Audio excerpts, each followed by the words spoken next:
하나님에게는 우연이라는 것이 없습니다. 우리 인간이 연약하고 또 무지해서 우연처럼 보일 뿐입니다. 우리가 믿는 하나님, 천지를 창조하시고 또 그 만물을 주관하신 하나님은요, 당신의 뜻과 섭리대로 이 모든 만물들을 운행하시는 분이십니다. 그러므로 우리 믿는 성도들은요, 나는 오늘따라가 재수가 없다, 운이 안 따라진다 라는 말들을 해서는 안 되는 것입니다. 그런데 성경을 읽다가 보면 우연처럼 보이는 일들이 많이 있습니다. 예를 들면요, 룻기서에 보면 룻이 이삭을 주우러 밭으로 나갑니다. 우연히 보아스의 밭으로 가서 이삭을 줍습니다. 그래서 이 보아스를 만나 우여곡절 끝에 결혼을 하게 됩니다. 그들 사이에서 태어난 중승자가 바로 다윗이라는 사람입니다. 그러나 그것은 우연한 일 결코 아닙니다. 하나님의 특별한 섭리가 있었던 것입니다. 우리 이스라엘 생활 가운데도요, 이와 같은 일들이 참으로 많습니다. 우연처럼 만나서 결혼을 하고 우연히 일이 일어나고 사건이 만들어집니다. 지금 살고 있는 남편도 우연처럼 만나서 결혼한 것 같고, 내가 지금도 잘 다니고 있는 직장 재수가 아주 잘 들어간 것처럼 여길 때가 있습니다. 하지만 우리가 잘 몰라서 그렇지 그 모든 것이 다 하나님의 섭리요 계획이 있음을 믿으시기 바랍니다. 오늘 본문을 보게 되면은요, 요나가 탄 배가 큰 풍랑을 만나게 되었습니다. 어찌 보면 우연한 일처럼 보입니다. 그러나 분명히 우연이 아니었고, 4절 말씀에 보면 여호와께서 큰 비를 바다에 내리시매라고 성경은 기록하고 있습니다. 하나님은요, 요나를 깨닫게 하시려고 큰 바다를 바다 위에 내리신 겁니다. 분명한 그런 하나님의 뜻과 계획이었습니다. 또 이 7절 말씀에 보면은요, 요나가 제비를 뽑히게 되는데 그것조차도 결코 우연이 아니었다는 것입니다. 그것도 하나님의 의도하심이 있었습니다. 그렇다면 왜 하나님은 이처럼 의도적으로 요나를 코너로 몰아가시는 걸까요? 그것은요, 그의 죄악과 그의 잘못된 생각, 편견과 그런 오해를 고치기 위해서입니다. 요나는요, 니느웨의 사람들은 마땅히 심판을 받아야 한다라고 생각했습니다. 그들은 이방인 사람들이기 때문에 구원을 받을 수 없다라는 편견을 가지고 있었다는 것입니다. 그러나 하나님은요, 그렇지 않았습니다. 결코 고집부리고 불순종하여서 이 도망가는 요나를 하나님을 포기하지 않으셨습니다. 그리고 끝까지 추적하셨습니다. 그 잘못을 깨닫고 돌아서게 하십니다. 여기에 하나님이 열심히 있고 여기에 구원의 열정이 있음을 우리에게 보여주고 있습니다. 그렇다면 오늘 우리 말씀 가운데에서 하나님은 우리에게 무엇을 교훈하실까요? 그 첫 번째는요, 하나님은 불순종의 죄인을 끝까지 추적해서 회개케 하신다는 것입니다. 하나님이 제일 싫어하는 것은 죄입니다. 죄 중에서도요, 교만으로 인한 불순종하는 죄일 것입니다. 그래서 당신의 백성들이 불순종의 죄를 지었으면 결코 그냥 두지 않으신 것입니다. 하나님이 우리를 시험하실 때의 마지막 시험을 뭘까요? 순종하는지 순종 안 하는지를 볼 것입니다. 거기에 우리가 합격을 하면 복을 받습니다. 하나님은요, 아브라함에게 100세에 낳은 아들 이삭을요, 모리아산에서 제물을 바치라는 것도, 또 나아만 장군이 나병에 걸렸을 때에 요단강에 가서 7번 씻으라는 것도 그렇습니다. 그런데요, 거기에서 자기를 앞세우고 불순종하면 탈락하고 마는 것입니다. 사랑하는 성도 여러분, 여러분들이 죄를 지었음에도 불구하고 하나님이 벌을 내리지 아니하심은 둘 중에 하나일 것입니다. 하나는요, 길이 참고 계시든지 아니면 여러분이 버림받는 백성이든지 둘 중에 하나일 것입니다. 여러분들이 길을 가다가 구읍의 어느 골목에서 중학생들이 옹기종기 모여 앉아 담배를 피고 있는 것을 보았습니다. 그럼 여러분들은 어떻게 하시겠습니까? 대부분 사람들이 그냥 지나칩니다. 왜요? 요즘에 중학교가 제일 무섭다고 하거든요. 그래서 속으로는 한마디 할 것입니다. 누구 아들인지 모르겠지만 소나 깨나 시키겠다. 하고 속으로 한마디 하고 그 길을 진행할 것입니다.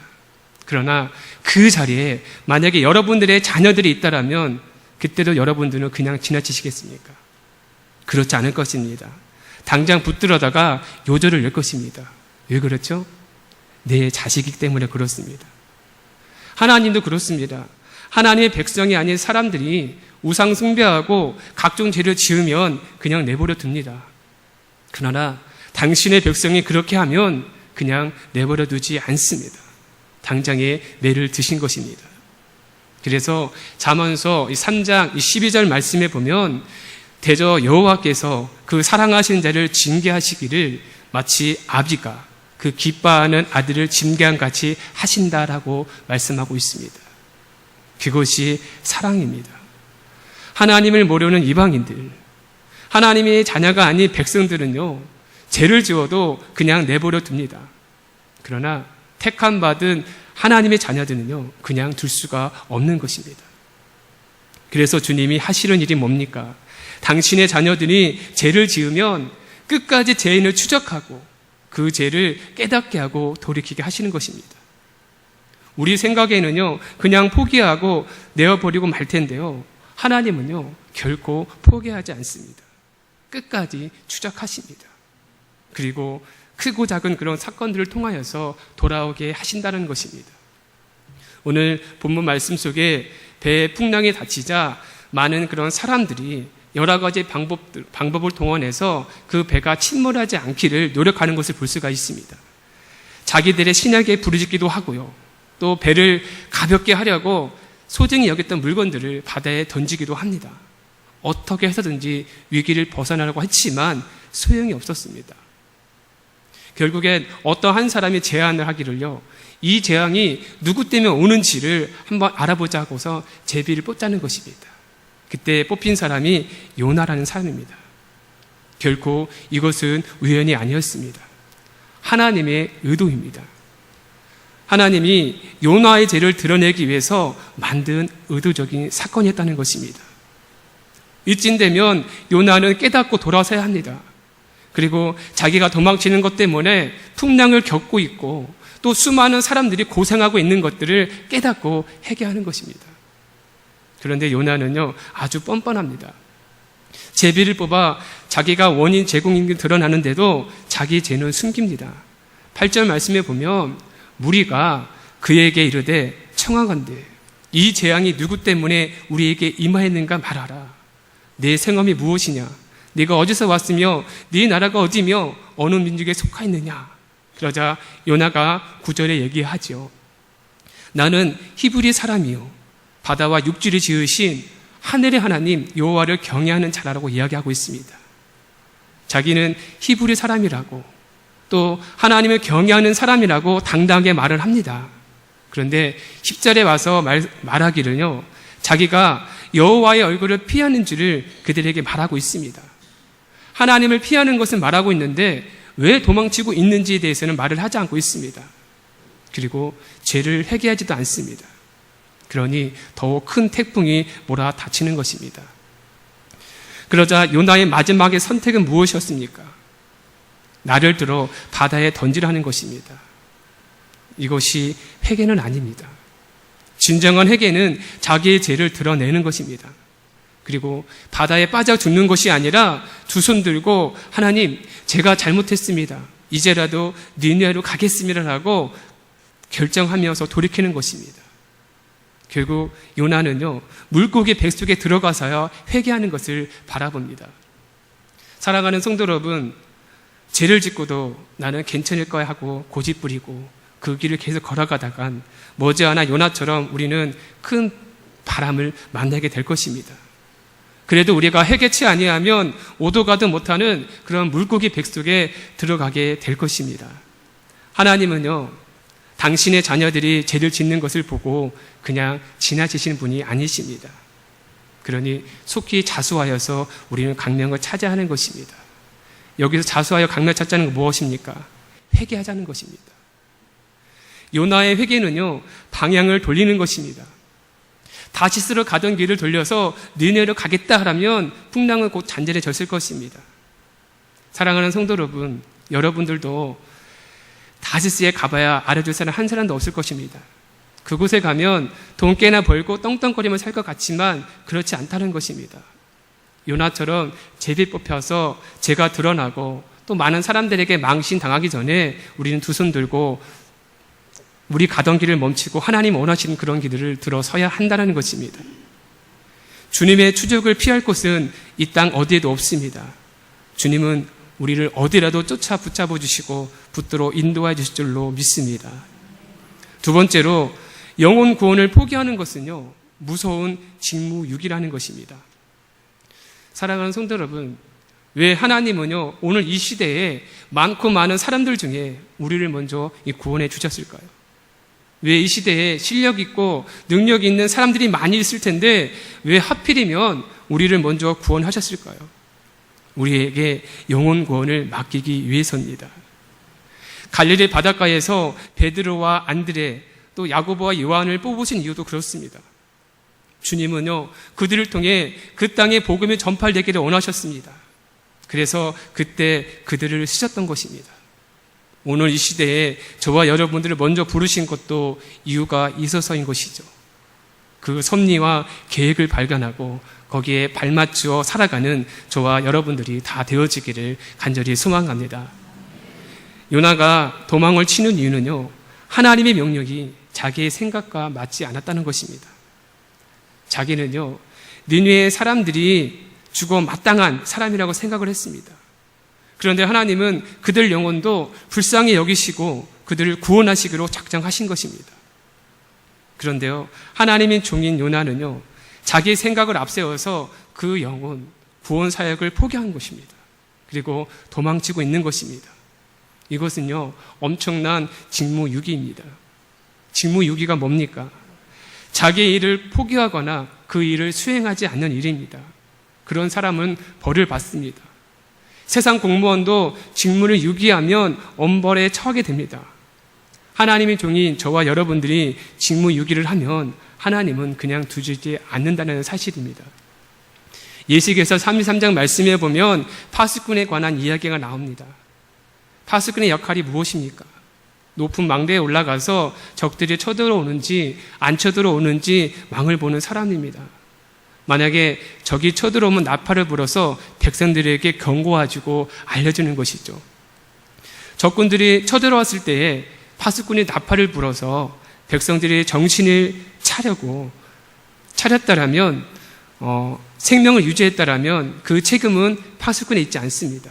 그런데 적들이 오는지 안 오는지 모르고 딴짓하다가 적들을 쳐들어와서 그런 백성들이 적들을 향해서 칼에 죽었다라면 그 책임은 이 파수꾼에게 묻는다라고 성경은 우리에게 말씀해주고 있습니다.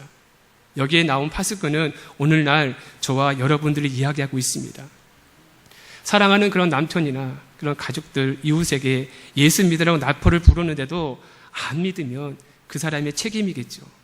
하지만 복음에 대한 나팔을 불지 않아서 그들이 하나님을 알지 못하고 예수님을 마음의 구주로 영접하지 못하였다라면 그 책임을 바로 저와 여러분들에게 묻겠다라고 하나님께서는 분명하게 우리에게 말씀하고 있습니다.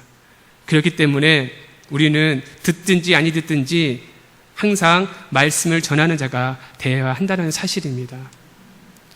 성경학교가 또 수련회가 은혜제 마쳤습니다. 아이들이 은혜 받은 거 이제 개강하면 그 은혜를 학교에서 또 학원에서 또 가는 곳곳마다 그 복음의 나팔을 부를 수 있는 귀한 우리 학생들이 또 청년들이 되어지기를 우리 성도님들이 기도해지기를 간절히 바라겠습니다. 요다가 해결치 않으니 바람은 더 세게 불고 바다는 점점 더 거칠어집니다. 그때 이 선원과 승객들은요, 요나에게 찾아와 묻습니다. 우리가 너를 어떻게 해야 바다가 우리를 위해서 잔잔하겠느냐? 열쇠는 다른 사람에게 있는 것이 아니라 바로 요나에게 있었습니다. 이 시대의 문제의 열쇠는요, 이 시대의 요나인 저와 여러분들에게 있다는 것입니다. 그래서 사람들이 찾아와서 어쩌면 좋겠냐고 물어봅니다. 그때 요나는요, 극단적인 답변을 합니다. 12절 말씀인데요, 나를 들어 바다에 던지라. 그러면 바다가 너희로 해서 잔잔하리라. 그러면서 하는 말이 너희가 이 큰 풍랑을 만나는 것이 나 때문인지를 내가 안다라고 말하고 있습니다. 알기는 잘 알고 있습니다. 그런데 문제의 완전한 해답은 아니라는 것입니다. 요나가 죽으면 그 배는 잔잔해질 수 있습니다. 내가 죽으면 문제는 해결될 경우도 많이 있습니다. 그때 여기서 죽는다는 것은요, 자살한다는 말이 아닙니다. 자존심 좀 죽이고 혈기를 죽이고 내 고집을 죽이라는 그런 이야기입니다. 부부 사이에서도요, 갈등과 아픔도 한 사람이 죽으면 해결이 됩니다. 고부간의 갈등도요, 한쪽에서 죽으면 조용합니다. 그런데 문제는 뭡니까? 내가 살아있기 때문에 문제인 것입니다. 요나는 자기 고집을 꺾지 않고 바다에 빠져 죽는 것으로 해결하라고 합니다. 그러나 하나님은요, 그 방법으로 끝을 내지 않습니다. 요나서를 보면 하나님은 죽여달라는 요나에게 그래 한번 죽을 맛을 볼래 하고 그냥 죽여버리지 않고 물고기를 준비시켜 놓았다가 이 뱃속에 집어넣어서 죽을 맛을 보게 하십니다. 상상해 보십시오. 요나가 물고기 뱃속에 있습니다. 꼼짝달싹 못하는 어두운 캄캄한 상황에 진짜 죽음을 맛보는 그런 상황입니다. 날 잡아 잡쇼하는 요나에게 죽음의 맛을 살짝 보여주는 하나님이십니다. 어찌 보면 그것은 지옥의 고통일 것입니다. 거기에서 요나는요, 손을 듭니다. 잘못되었다고 느끼거든 속히 돌아서면 되는 것입니다. 회개가 뭡니까? 돌아서는 것입니다. 하나님께로 돌아가는 것입니다. 하나님의 뜻과 그의 주권 앞으로 돌아가 순종하는 것입니다. 어떤 사람이요, 기차를 잘못 탔습니다. 그런데 그는 기차를 갈아탈 생각을 하지 않고 있습니다. 기차 안에서 착한 일을 시작했습니다. 기차 안을 청소하기도 하고 노약자들을 도와주기도 하고 또 배고픈 자들에게 음식을 사주는 등 많은 그런 선행을 베풀었습니다. 기차 안의 승객들은요, 그의 선행을 칭찬했습니다. 그러나 이 종착역은 그가 가려던 곳이 아니고 전혀 다른 곳이었습니다.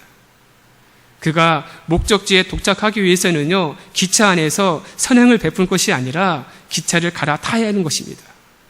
마찬가지로 회개는요, 방향 전환을 의미하는 것입니다.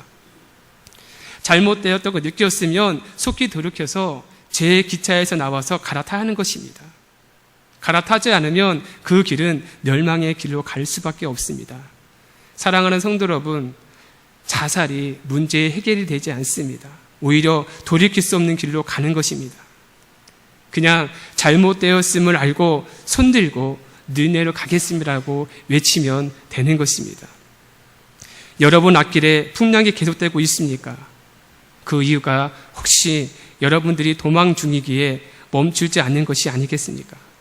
요나서를 통해서 하나님의 음성을 귀를 듣고 정말 돌이키실 때 돌이키시고 회복의 자리에 올 수 있는 저와 여러분들이 다 되어지기를 간절히 소망합니다.